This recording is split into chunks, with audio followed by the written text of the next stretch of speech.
Welcome back, U.S. History people. We have a great video for you today. This one is the last video of Unit 1, and it focuses on colonial political institutions. When you finish this video, you'll be 1/11th done with the course, so congratulations. So, Mr. Lawrence, please tell us what influenced colonial political institutions. Give us some historical context. And what do we mean when we say historical context? So historical context is our background. So when we're looking at the colonial time period and we're looking eventually to the American Revolution, what is going on in the colonies that gets us to eventual independence for the United States? So one thing we have to understand with the historical context is the Enlightenment. So the Enlightenment was an intellectual movement that happened following the Renaissance, kind of those ideas of humanism, but applying those ideas to actual government. And so what are some of those ideas that come out of this time period? We focus on things like the consent of the governed, that actual individuals or citizens actually have some rights within their political system. It's not just kind of a top-down hierarchy where you have a king or a queen who kind of make these ideas and everyone must follow them, those absolute monarchies. Things start to change. People start to question those traditional institutions. And people are the source of the power. So also we look at individuals start to have something, or philosophers talk about the idea of natural rights. Specifically, you see this phrase of life, liberty, and property. Mr. Norris, do you remember who the famous Enlightenment thinker was who really coined this idea? I think it's our boy John Locke, pictured right here, who came up with that. That's right. And life, liberty, and property might sound familiar, and a very important American is going to kind of take these ideas and change them a little bit and apply them to a very important American document we'll talk about later on. Now, something else that you need to know tied into the historical context, specifically because the Americas are really an English colony, is the Magna Carta, something very important to the study of English and really British history. And this is a British document that limited the power of the king. This becomes so a very important document that limits the power of the king and really provides protections for citizens as well. One thing we also have to understand is the colonial experience, where Britain really left the colonists alone to develop really their economic and cultural beliefs. They were still part of the British Empire, but they had a lot of autonomy. They could kind of do their own thing in the Americas. There was a phrase that was called salutary neglect, where when you think of neglect, it's kind of this idea that someone is left alone, they're left to do their own thing. Not necessarily a nice phrase, but the American colonists really supported this idea.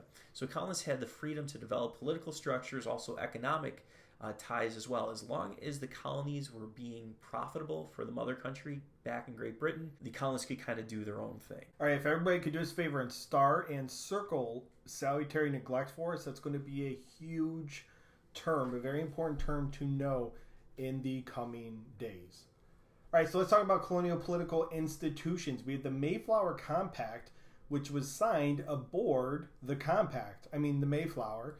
And this was a set of laws for the colonists to follow. When you think about the Mayflower, oftentimes people think about pilgrims, but there were other people besides pilgrims. Pilgrims made up about half of the people aboard the Mayflower, if I remember correctly. So this was a way to govern all of the colony that the people aboard the Mayflower agreed to. So colonists would create laws for the good of the colony, what benefited most people. Colonists would remain loyal subjects of the king. This is an important thing to realize, that the colonists really did not want independence from Great Britain until 1776. They wanted to remain loyal subjects of the king. In Maryland in 1649, we have something called the Maryland Act of Toleration, or Acts of Toleration. There was a series of them that were passed. This is an example of religious freedom in colonial America. We talked about people like Roger Williams and William Penn and freedom of religion in Pennsylvania and Rhode Island. This is an example of religious freedom, a little less religious freedom because it only applied to Christians, specifically Catholics.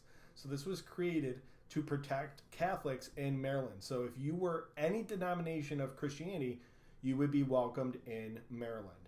And this was aimed again to protect Catholics in Maryland. All right, so continuing colonial political institutions. Again, as we've talked about, we know that the American colonies were tied into the British government. And I think what's unique is when you study the American history and study the American Revolution, very often we think the Americans will revolt against this tyrannical government. But at the time, the British colonies and Great Britain itself was much more democratic than much of the rest of the world.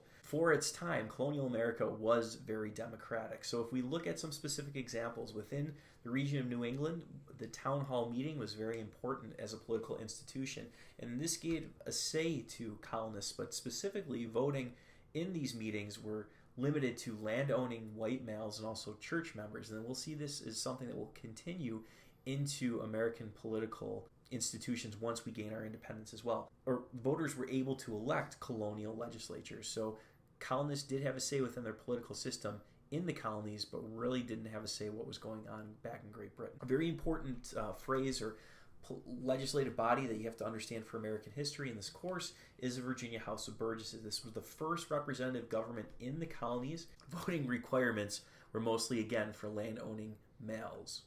So we see a common denominator between New England town hall meetings and the Virginia House of Burgesses. It's really excluded to white men who own land. And the church played a much more important role in New England than it did in the Virginia House of Burgesses. There were times church membership was required, but not always. All right, we'll end with a quick recap. Ideas that influence colonial American institutions, such as the Enlightenment, Magna Carta, and colonial experience. Be familiar with them and be able to explain them. What were political institutions and voting requirements in New England town hall meetings? And you should be able to compare that with the Virginia House of Burgesses, the Mayflower Compact, and the Maryland Acts of Toleration. All right, guys, look forward to seeing you back here for video number 5, British attempts to gain control over the colonies. Things are heating up in the 1750s and 1760s. Thanks, as always, for watching. Best of luck on all your exams, and have a good day.